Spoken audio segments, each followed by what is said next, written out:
Page 25, Melodic Intervals. Now this lesson covers the first line of music there. The other two pieces in this page are covered with other videos.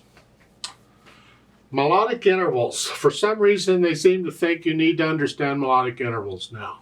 I think it's a little early, but they're introducing them, so here we go. Well, there's two words we've got to understand here. What's melodic and what's an interval?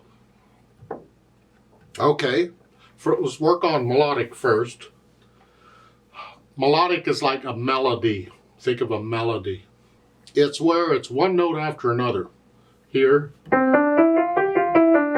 Doesn't have to be a very nice melody. It's just melody. That's melodic, where the notes are one after another. They're not at the same time, I should say. Interval is the distance between two notes. Any two notes.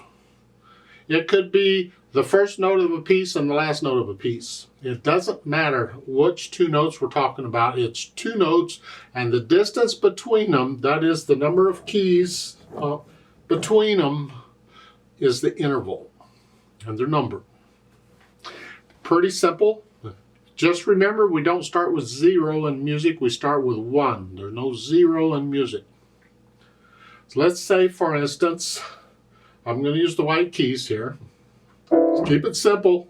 And let's say I start on an E, and I have a B, and I want to know the interval between them. I simply count up.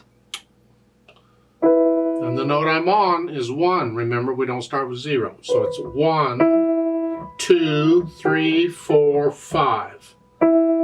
So it's an interval of a fifth. That's intervals. It gets more involved in that, but for the purpose of what they're doing here, that's it. It could be any number. I could go from here to here, and the interval is the distance between them. 1, 2, 3, 4, 5, 6, 7, 8, 9, 10, 11, 12, 13, 14th. It's an interval of a 14th. That's intervals. So, a one note by itself is called a unison. It's one thing, unison. And then 2, that's an interval of a second.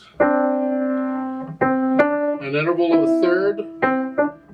Here. Thirds are important in music. They're very important to our harmony, but it's easy to see because it's every other note on the keyboard.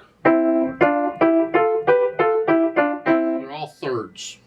In music, they're easy to see because the notes are either both notes are on a line or both notes are on a space and they're next to each other. Well, we're talking melodic intervals, so you don't say them or play them at the same time like that. That's not melodic. Melodic would be here, where they're one after another. You don't always have to start with the bottom note. I could go here. That's still an interval, but it's safest when you go to count it to figure out what the interval is. Start with the bottom note and count up.